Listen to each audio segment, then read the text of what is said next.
Hi, in these following films, I will hopefully give you everything that you need to know to cure your cancer.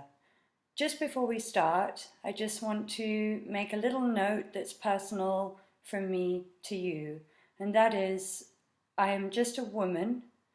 I'm not a doctor, I'm not a scientist. I got an incurable brain tumor and was told I would die with treatment within 6 months, possibly 18 months. I had treatment I didn't want, and it failed me entirely almost as soon as my treatment was over. I was told I would die, and I set about finding my own cure simply because I did not want to die. So, for any of you watching this, this is just me sharing my success with you. And again, I am not a professional.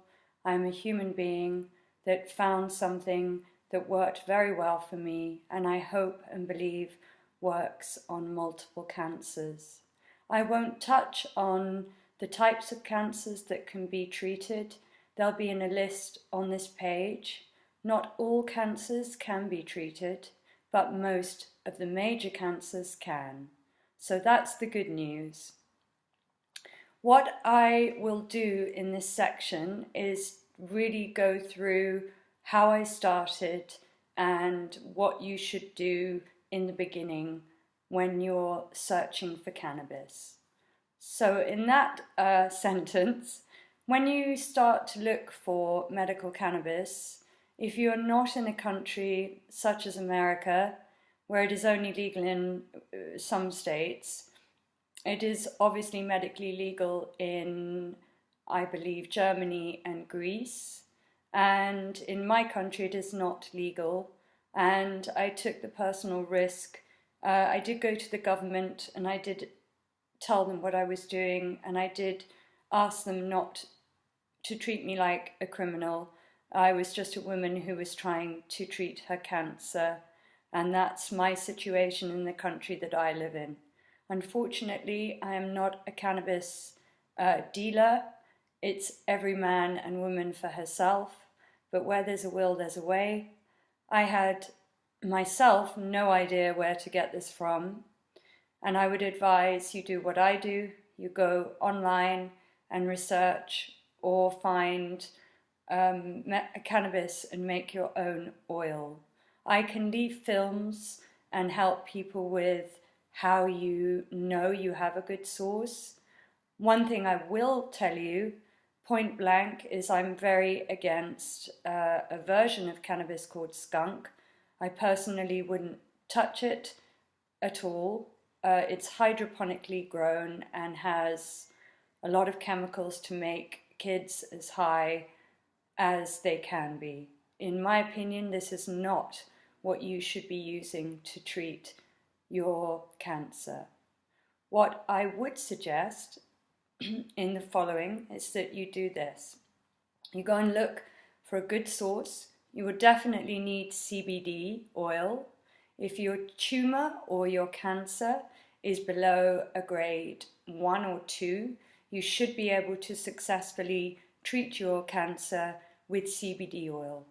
CBD oil is the most important part of treating your cancer, but if you have a grade that is over a grade 2, 3 or 4, I would suggest that you definitely need some THC. I will explain that and leave notes so you understand what they are, and you can research that all over the internet.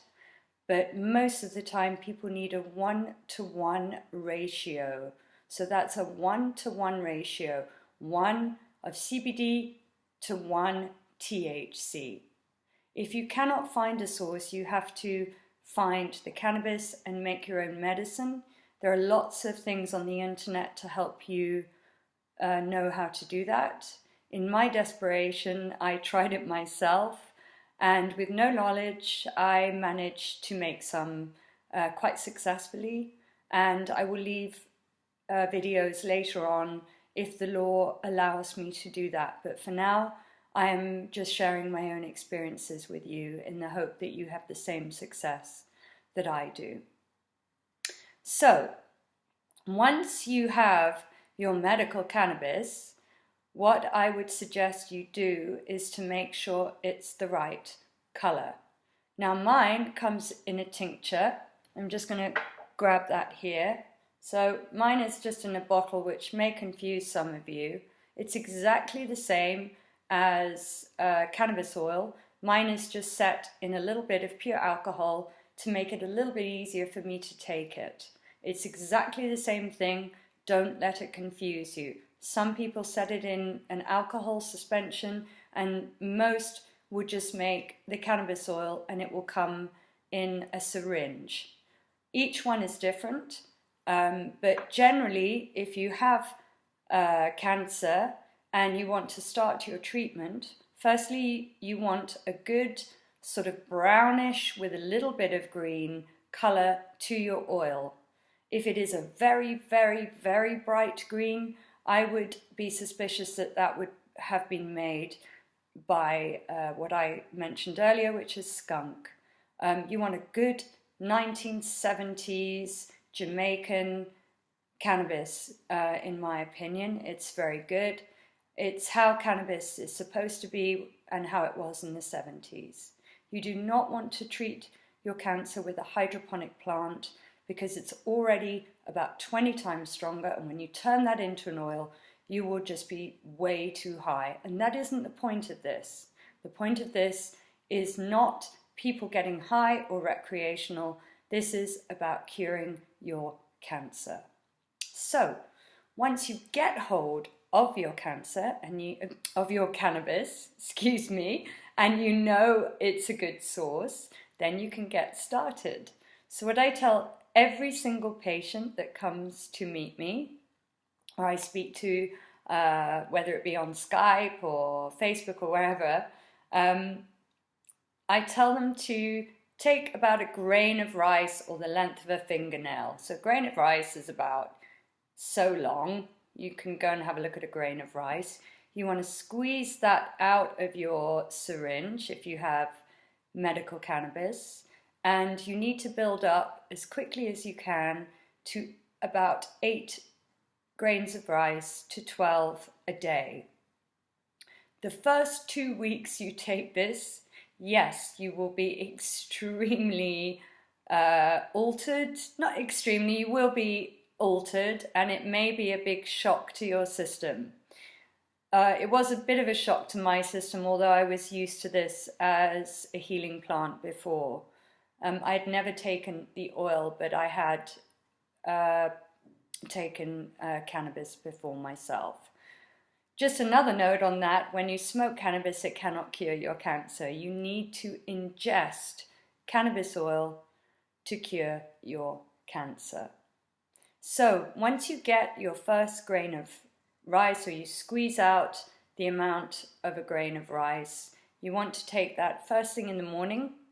If you want a coffee, have a coffee, that's fine. You're going to get quite high and that can help to balance you. I'll talk about that in the food and well-being section on this website. But you want to build up as quickly as you can. So one when you wake up, one at about 11, one at lunchtime, one mid-afternoon, one at about 5:30, and then towards the evening and when you go to bed, you can really, really go for it.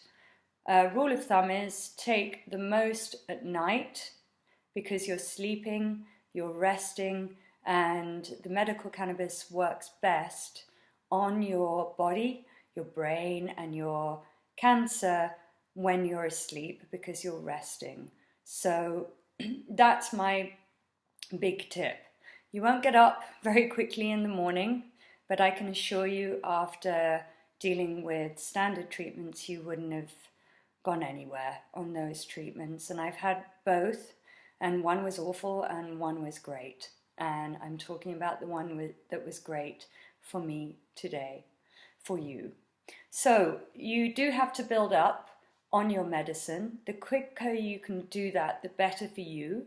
And the other rule of thumb is that you need this in your system all the time. So it's like you want it going through your body and your endocrine system, which I've talked about in another section, which is the receptors ready to receive your lovely medicine that will make you better.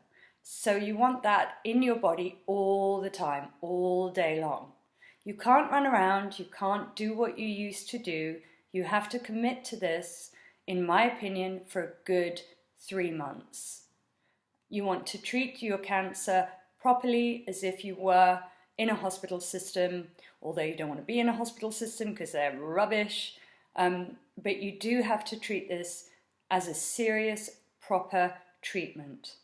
One of the reasons I'm alive today is I have never, in nearly 6 years, missed one dose from morning till the evening. Now, some of you may be wondering why I'm still on medical cannabis. Unfortunately, in my situation, my brain tumor is incurable. I have an astrocytoma grade 3 going into 4. It is incurable, but I have shrunk it down to nothing. However, if I stopped taking cannabis, the theory is it would grow back and kill me. So I take half the dose I took to cure my brain tumor.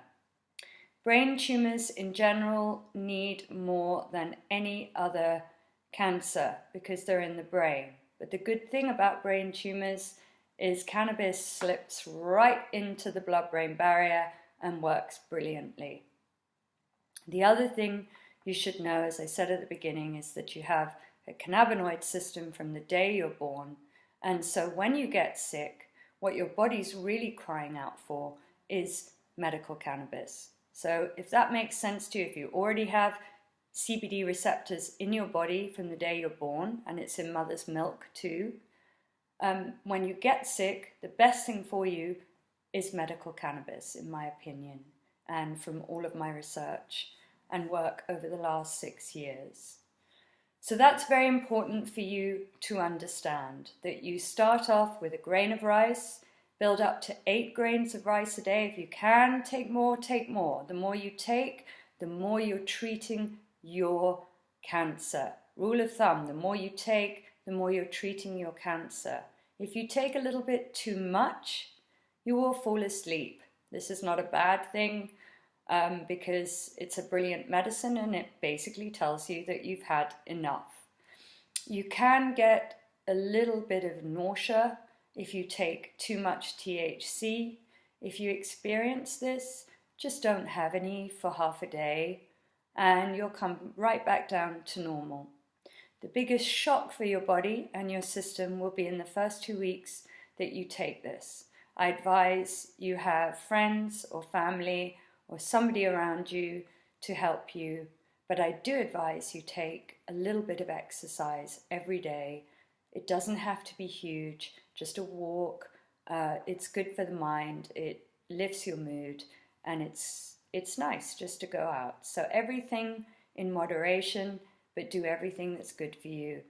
Your diet is also very important, and that is explained in another section. In the next section, I will explain all about how cannabis works on a cancer cell. But for now, that's my first generalization of how you treat your cancer. Rule of thumb, it takes a good 3 months. If you have aggressive cancer, I would suggest that once you've cured your cancer, that you stay on a CBD oil for the rest of your life. That would be my advice to you.